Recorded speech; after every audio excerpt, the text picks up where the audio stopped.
Let's start this session of Indian Contract Act with another important topic. And now, from today onwards, we are going or shifting to another topic which is very different. Okay, so this is contract of indemnity.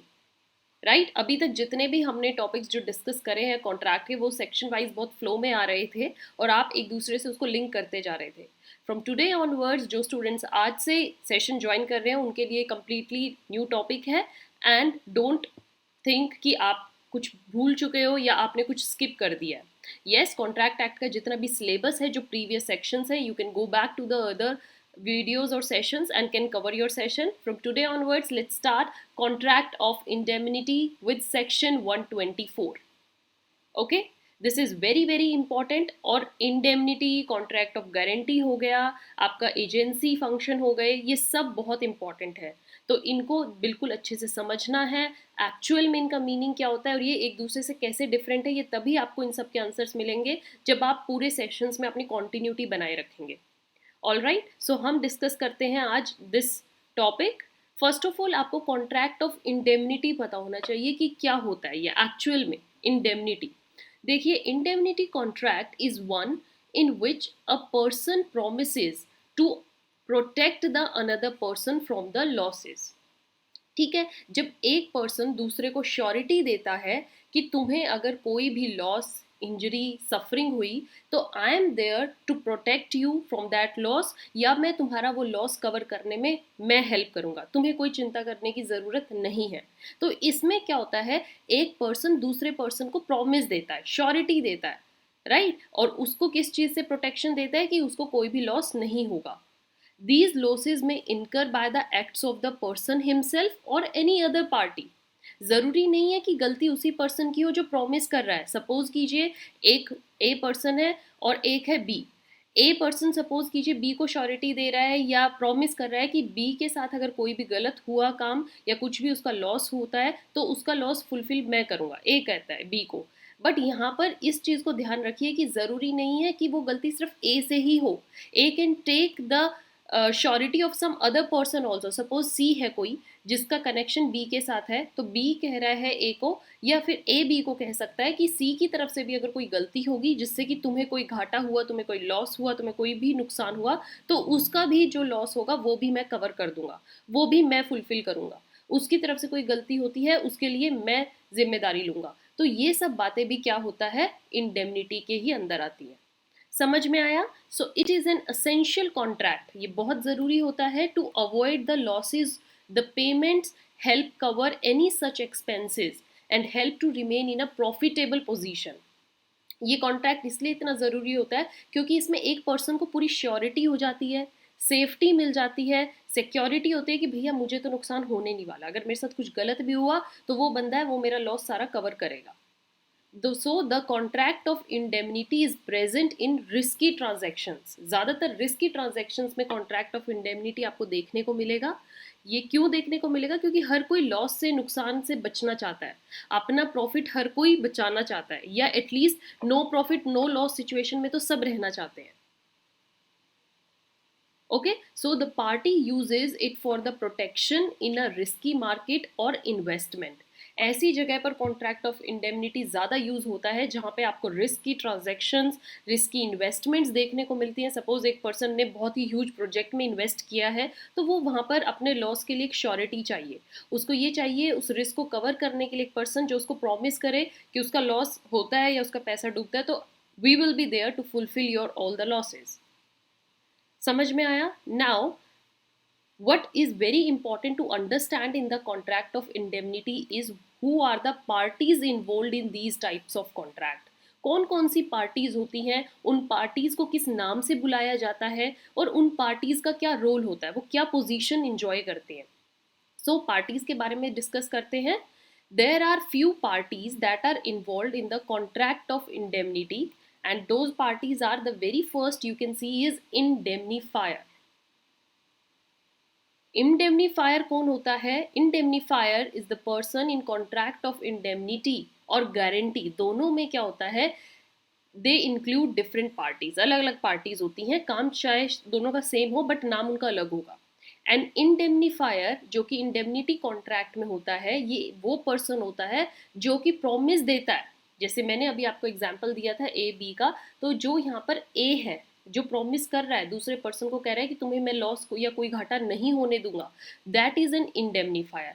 तो here indemnifier is A जो promise कर रहा है। This person is responsible for paying the losses to the other party. दूसरी party के साथ जो भी नुकसान होगा, जो भी लॉस होगा, ये फुलफिल करेगा उसे आगे। ओके, तो ये हुआ पर्सन ए, इंडेमनीफायर प्रॉमिस करने वाला। Next is indemnity holder. Indemnity holder कौन होगा? वेरी इजी, जिस पर्सन के साथ प्रॉमिस किया गया है, the person to whom the promise is made, जिसको आप प्रॉमिस दे रहे हो। हेयर इट इज बी, है ना, जो आपने ऊपर एग्जाम्पल किया उसका कौन हुआ यहाँ पर? बी, जिसको प्रॉमिस दिया जाता है, श्योरिटी एश्योरिटी दी जाती है। दिस पर्सन या फिर ये पार्टी जो भी होती है इज प्रोमिस्ड, उसको प्रॉमिस मिलता है कि तुम्हें प्रोटेक्शन मिलेगी अगेंस्ट कोई भी तुम्हारा नुकसान होता है, और वो प्रॉमिस कौन देता है? Indemnifier. Okay, indemnifier. Now understand the relationship of both these parties through an example, ताकि आपको एग्जाम्पल से कंसेप्ट समझ में आए कि यहाँ पर कौन इंडेमनीफायर है और कौन इंडेमनिटी होल्डर है। A and B are the business partners, business partner है, पर कहीं ना कहीं बी चाहता है कि कोई एक ये प्रोजेक्ट लेकर आना चाहते हैं अपनी पार्टनरशिप में, जिसमें उनको एक और पर्सन की नीड है।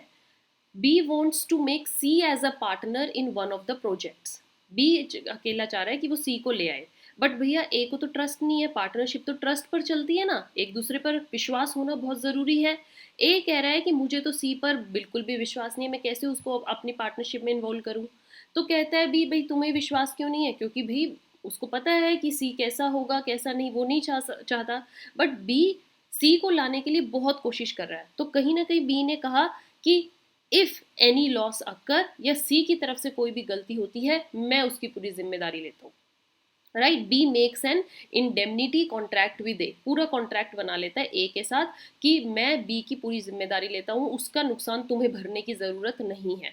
तो फिर तो ए को क्या दिक्कत है? ए कहेगा ठीक है फिर तो बढ़िया है, ले आओ। So and B here provide for any losses incurred by the conduct of C, की तरफ से कोई भी ऐसा अगर कार्य होगा तो उसकी लॉस की भरपाई करना जिम्मेदारी मेरी है, ए को कहता है बी। नाउ हेयर जो प्रोमिस कर रहा है वो कौन हुआ? B person. इस केस में बी प्रॉमिस दे रहा है ए को, तो B is the indemnifier and A is the indemnity holder, जिसको प्रॉमिस मिला है। अब क्या होता है, अभी इसी ट्रांजैक्शन में देखिए क्या हुआ। सी जो होता है वो फेल हो जाता है to send out a shipment on time, उनको कहीं अपने बिजनेस में शिप भेजनी थी, सी वो शिपमेंट भेजने में फेल हो जाता है। नुकसान कितना हुआ? It led to a loss of ₹5,000। 5,000 का नुकसान हुआ। अब देखा जाए तो 5,000 का नुकसान ए और बी को 2,500 ईच भोगना पड़ेगा सी की गलती की वजह से। बट जो ए का 2,500 है उसकी तो प्रॉमिस बी ने लिया ही हुआ है, अब ए तो कह देगा तुमने जिम्मेदारी ली थी, भर उसका नुकसान। दिस लॉस इज दस मेड गुड और रीपेड बाय बी। बी ही उस नुकसान को भरेगा ए की तरफ से, क्योंकि उसने ऑलरेडी उसके साथ कॉन्ट्रैक्ट किया है, प्रॉमिस दिया है कि सी की तरफ से कोई गलती हुई तो I'll pay all the losses or all the charges. Right? Now, after this, I hope you now clearly understood who are the parties, what their roles are in this contract. Now, very important thing to understand, जो कि आपके mains question में भी पूछी जा सकती है, essentials of indemnity contract. अगर आपको अब एकदम से फीचर्स बताने हो इंडेमनिटी कॉन्ट्रैक्ट के, तो क्या क्या बताएंगे? The very first thing is there should be a valid contract. दोनों पार्टीज के बीच में एक कॉन्ट्रैक्ट होना बहुत जरूरी है। दिस एंड इंडेमनिटी कॉन्ट्रैक्ट जो होता है ये रिटन कॉन्ट्रैक्ट होता है, as you can see in this picture. Okay, so indemnity contract होना बहुत जरूरी है, और वो कॉन्ट्रैक्ट सारे वो पार्ट्स होने चाहिए वैलिड कॉन्ट्रैक्ट के, जो हमने एसेंशियल्स पढ़े थे, means competent parties, consideration to each other, okay, एक दूसरे का consensus of mind, this all these are required, and contract के अंदर वो सब फुलफिल होगा तो वो वैलिड कॉन्ट्रैक्ट है। Next thing is loss protection, एक पार्टी दूसरे को लॉस से बचा रही है। The indemnity contract happens for the loss protection, जो इंडेमनीफायर है is bound to recover the losses, वो सारे लॉसेज को रिकवर करके देगा इंडेमनिटी होल्डर को। All right, next is parties, very very important. Parties कितनी होती हैं इसमें? The indemnity contract shall have two parties. एक कौन? जिसको प्रॉमिस दिया गया है, और एक कौन? जो प्रॉमिस कर रहा है। One is indemnifier and one is the holder of that indemnity. Understood? Next important essential is contracts. Contract कितने होते हैं यहाँ पर? एक ही कॉन्ट्रैक्ट तो हुआ दोनों के बीच में। There is only one contract between the holder and the indemnifier. There is one contract only between holder and indemnifier. Two parties, one contract. Next is express और इम्प्लाइड। जो कॉन्ट्रैक्ट होता है वो एक्सप्रेस्ड भी हो सकता है, इम्प्लाइड भी हो सकता है। Okay, parties can imply it through any way, either it be spoken or be written. Right, students? So these are all the essentials of the contract of indemnity. I hope आपको contract of indemnity का पूरा structure समझ में आया है।